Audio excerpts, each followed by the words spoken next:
Hello everyone, so welcome back to my channel. And इस video में मैं आपको बताऊंगा कि आपको पेपर से एक दिन पहले कैसे रिवाइज करना है। अब चाहे आपके पास एक भी छुट्टी ना हो या फिर एक छुट्टी हो, दोनों चीज़ों में कैसे कवर करके चलना है पूरा सिलेबस, वो मैं बताऊंगा। First of all, what should be the sequence of revising the subjects. अब आप कोई भी सब्जेक्ट उठाते हो, फर्स्ट ऑफ ऑल ट्राई कि आप सबसे छोटा और सबसे ईजी सब्जेक्ट चैप्टर पहले उठाओ एंड देन उसके बाद और डिफिकल्ट चैप्टर्स उठाओ। ऐसा मैं इसलिए कह रहा हूँ बिकॉज आप जैसे ही पेपर दे के आओगे, आप कोई भी छोटे चैप्टर्स उठाओगे, आप देखोगे कि 1 से 1.5 घंटे में आपने ये 2-3 चैप्टर्स कर लिए हैं। आपको लगेगा आपने कुछ अकॉम्प्लिश किया है। अब ये अकॉम्प्लिशमेंट वाली फीलिंग आपकी एफिशिएंसी बढ़ाएगी आगे और जो डिफिकल्ट चैप्टर्स करने हैं उनके लिए। और एक बेनिफिट और है कि आप पेपर से जितना पहले जितना मुश्किल चैप्टर और जितना ऐसा चैप्टर जो आपको खुद को याद नहीं हो रहा है वो पढ़ के जाओगे तो वो अच्छे से याद आएगा पेपर के टाइम पे। So this should be your sequence. Just start with the most easiest and smallest chapter and then move on to the harder and more difficult chapters. First thing. Now secondly, revise कैसे करना है। कभी भी अगर आपको लगता है कि यार अभी मैं ये चैप्टर्स रिवाइज कर रहा हूँ बट स्टिल मेरे को कुछ चीज़ें याद नहीं आ रही है तो कोई दिक्कत नहीं है। What you have to do is just एक बारी कोई भी चैप्टर आप उठाते हो, उसका कोई भी टॉपिक है, 2 बार पढ़ो। 2 बार टॉपिक पढ़ा, then move on to the next. ऐसे करते करते पूरा चैप्टर खत्म करो। पूरा चैप्टर आपने खत्म कर लिया, देन आंखें बंद करके just try to revise everything in your mind in just 5 minutes.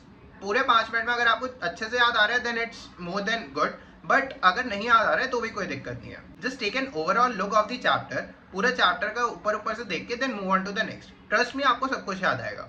अगर आपको इस टाइम पे ऐसा लगता है कि यार मुझे कुछ याद नहीं आ रहा है या कुछ भी ऐसा है, क्यों ऐसा है? बिकॉज आप बार बार मल्टीपल सब्जेक्ट्स अभी पढ़ रहे हो। बार बार मल्टीपल सब्जेक्ट सर्कुलेट करने की वजह से कभी कभी कुछ चीज़ें याद नहीं आती है। But what will happen during the exams is, एक दिन पहले जब पूरा सब्जेक्ट पढ़ के जाओगे एंड देन पेपर दोगे तो आपको ऑब्वियसली वो सब्जेक्ट पूरा याद आएगा। अभी आप बार बार 2-2, 3-3 सब्जेक्ट स्विच कर रहे हो, इस चक्कर में आपको चीज़ें याद नहीं आती है। सो बहुत लॉजिकल सी चीज़ है।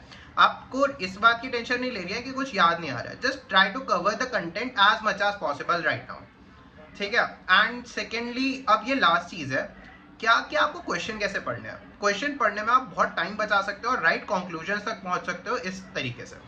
आपको कोई भी आरसीडी की या टैक्स की बहुत बड़ी सी केस स्टडी दिखती है, सो आपको क्या करना है, स्टार्टिंग से नहीं पढ़ना। Just try to read the last 2 lines of that question. जब आप वो लास्ट की 2 लाइन्स पढ़ोगे आपको ये पता लग जाएगा कि वो कौन से चैप्टर से है। जब ये पता लग जाएगा कि कौन से चैप्टर से है, देन आपका फोकस बेटर होगा और आप राइट कंक्लूजन तक पहुंच पाओगे। राइट कंक्लूजन तक पहुंचोगे तो ऑब्वियसली फिर ऊपर की कहानी पढ़ने का फायदा है, सो डैट आप अच्छे से आंसर फ्रेम कर पाओ। इन दिस वे आप बहुत टाइम भी सेव कर सकते हो और सही आंसर तक भी पहुंचोगे। This will really help you. Just try to read first last 2 lines of the question and then try to write your answer. So in case you need any guidance or any help at this point of time, just do let me know in the comments and I will make sure to reply within 30 minutes for that. So thank you and bye.